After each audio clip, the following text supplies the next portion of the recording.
Hi there, everybody. It's Marc Laurenson here from Sydney Astrology School, and this is episode number 4 of the Saturn Through the Houses series. And in this episode, we're going to be looking at Saturn in the 10th house.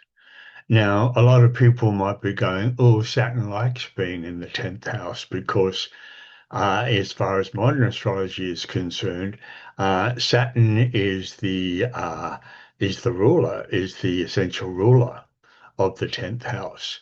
Now, again, does that make it good? Well, that's going to be up to the person who's playing it, isn't it? Because everything in the chart is subject to how you're going to be playing it. There's no such thing as something in the chart that's going to work out well or not so well, by itself. You are in charge of what's going on here. And I want to underscore that with Saturn in the 10th house because there is something about you being in charge of your life. When you're looking at Saturn in the 10th house, everybody here has come onto the planet with a mission. There's not one person that's just landed here, randomly with nothing particular to do. Everybody is here with something in mind. And I want to say that there is a feeling of we're here for a purpose. And we do have a mission of sorts. Now, that's going to be different for everybody. Everybody's mission is going to be unique, of course, but also it's going to be a mission that's going to not necessarily always be about who you are out there in the world publicly. It is more on the level of the person that you want to become. Now, this is kind of interesting because when you're looking at Saturn in the 10th house is your public face. It is your public role. It is the mountain you want to climb. It has a feeling of a mission externally. It has a feeling of getting out into the world and contributing in some kind of way. So people with Saturn in the 10th house might feel in a way, that's what I want to do. That's where I want to go. I want to, buckle down. I want to commit. I want to take responsibility, all those good Saturn words for who I am out there in the world and particularly around my career and my vocation. So that might actually take over. It might actually be, I just want to get to the top of my game out there. I want to the status or rising to become a CEO or a feeling of making great gains and achieving levels, achieving heights out there in the world, as far as your career is concerned or your area of world achievements. Now, nothing wrong with that, by the way. If that's where you want to go, that's fantastic because Saturn in the 10th house might actually take you there. But at the same time, what are you doing and how are you doing it? Why are you doing it? Is the most important thing for Saturn because Saturn in the end is always going to be around a sense of mastery, but on the level, as I've said before, the kind of person you are rather than the actual job that you're doing. Because you can have a job out there, where you are responsible, where you could be at the top of your game, but you might feel in a way that you're not it's that feeling of, a lack of integrity, a lack of self-respect, a lack of feeling that how you got there probably wasn't above board. And I'm not saying you cheated, but you probably maybe devalued yourself along the way. Maybe you cut corners. Maybe it was a feeling of I've got to get to the top or I've got to achieve under any conditions in any circumstances. So that kind of stuff normally doesn't sit well with the average person. It always might make you feel I look good on paper and I can talk about the kind of person I am when I go to a party and I can impress people. But when I look at myself in the mirror at the end of the day, it's kind of another story. So Saturn is very much about you being able to feel like you've mastered the person you want to be while you're out there, while you're achieving, and while you're accomplishing something. There has to be a feeling of my mission is not just about, having a public face that I can actually throw around, but I have to look good, on the level of the person that I am. People need to see me as in a way where they can respect me, where they can find me a person of honor and honesty and integrity. That's all very, very Saturn in the 10th house. And so it takes a little bit of time and it takes a little bit of work. Saturn is always going to be about time. Wherever you see Saturn in your chart, it's not going to happen when you're young. It's just not. Saturn does take time, Chronos, Father Time. It's not going to be one of those things that you work towards and it's one step at a time. You climb the mountain. You're not at the top of the mountain on the first day you start trekking. It takes a long time to get there. But I want to actually say with Saturn in the 10th house that you have to feel, even though you might not get to exactly where you need to go, immediately, it has to feel in a way that the journey, the feeling of actually moving up the mountain, going up the mountain, is actually making you feel. I want to say it's evolving you more, it's helping you grow more, it's strengthening you. Your sense of personal character is being structured as you're getting there at the same time. So there is always something along the way that you're gaining from what's going on here. So again, don't think, I've got to work hard and I've got to be responsible and it's going to take a long time to get there. Don't think like that because it's not supposed to be like that. And it's not really what it's about.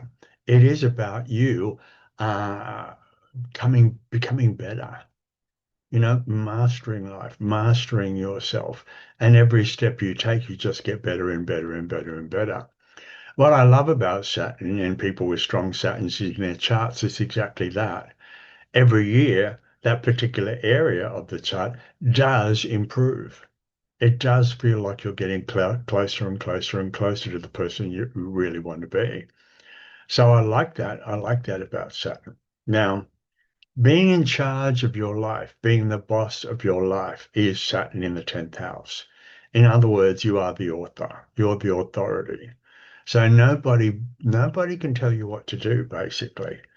Nobody can get in front of you and actually say, "Oh, sorry, you can't go down this road." You are at the helm.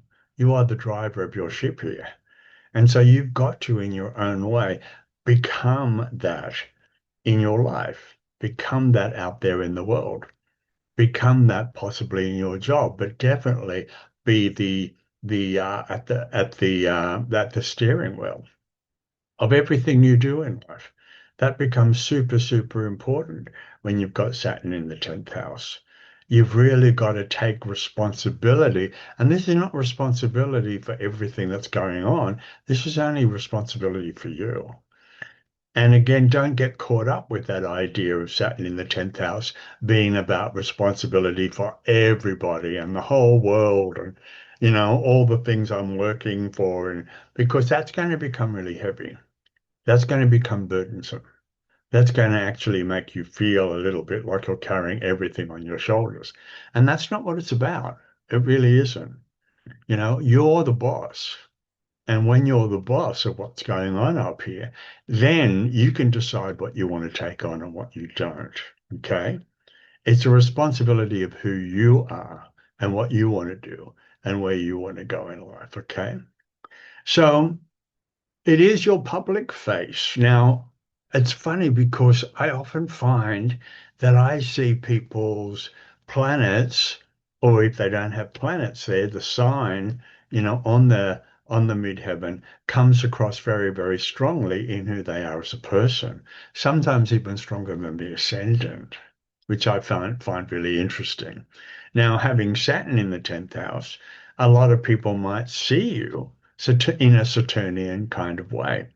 it is how you're seen from above. It's how you're seen, from a distance. But it's interesting how it comes across quite strongly in your personality, even, particularly when you don't know somebody terribly well. That will come out even stronger. But I'm surprised at how many people I see their planets in their 10th house even before their ascendant sometimes. When you're at a party or whatever and people don't know you very well and you're being introduced, people are going to ask you about your 10th house. So, they're going to ask you what you do in the world, who you are in the world. So if you've got Saturn in the 10th house, people might actually see you as somebody who's quite strong, or somebody who holds a lot of things together, or somebody who manages things well, or even, somebody who who takes on a lot of responsibility, even in jobs that a lot of people might go, oh, that's a pretty easy job. There might be something in you that's still, in the at the forefront of what's going on here. I always think with Saturn in the 10th house, people just have to be careful of the amount of work, hard work, focus, commitment, discipline, responsibility they put into things that they don't need to. That's really, really important. It's like you don't need to overly stress about this. You don't need to overly put too much on your plate here. You don't need to do that. So you've got to pull back from that when you've got Saturn in the 10th house and actually start to draw boundaries, which is a really good Saturn word, draw boundaries around what you take and what you don't take up here, what you take on and and things that you don't need to take on or things that you think are going to be weighing you down. You can actually put the boundaries around that and actually say, no, if I'm the boss up here, then I'm the one who says what happens and what doesn't happen.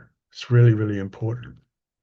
If you've got Saturn in the 10th house, you might have to have a look at your parents because the 10th and 4th houses are parental houses. And funnily enough, the 10th house is often the mother. A lot of people get that confused. It's the shaping parent in the 10th house, which is usually the mother, and the shadow parents in the 4th house, which is usually the father. Now, it does flip-flop occasionally. It does. A lot of people would be saying, oh, isn't Saturn more the father? And you want to go down the road of saying yes, in some cases. But I often see the mum in the 10th and say mum might have been a Saturnian type. She might have been a person or a woman who took on a lot of responsibility. She could have been a hardworking mum, even if she was a hardworking mum out there in the world. Even if she was a stay-at-home mum, she would have been a hardworking stay-at-home mum. Took it seriously and took on that job big time. And again, she could have not necessarily been cut off, but there might have been a feeling of having to get the job done that got in the way of any form of emotional closeness, or a feeling of allowing our hearts to get involved. Again, don't if your mum was a little bit like that, take the best from her. Take the best of the qualities, the Saturnian qualities from her. She might have been honest. She might have been disciplined. She might have been integral. Take those from her. But if she was a woman that overburdened herself, was she a woman that always thought if anything went wrong, it was her fault? That kind of thing can come into it too. Try to look on those things as something that you can take on as a learning tool in a way. She could have been a mentor for you to take on as a learning tool in a way, and to be able to redesign those kind of energies that might have been difficult for her or harder for her. Be able to redesign it with a little tiny bit more. I want to say. It's that feeling of making it work for you rather than against you, okay? Because Again, there's nothing to be guilty of. You don't have to worry about any of that kind of stuff. When you're truly on track, there's nothing to feel guilty for. And you don't need to be on your own case anymore. As I said, if you are at the forefront of your life, if you are the person who is writing your script as you go, you can write your script the way you want to. Okay.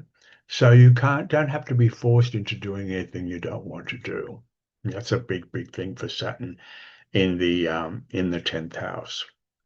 Um, the placement itself, um, if you know, it has the quality of the high achiever.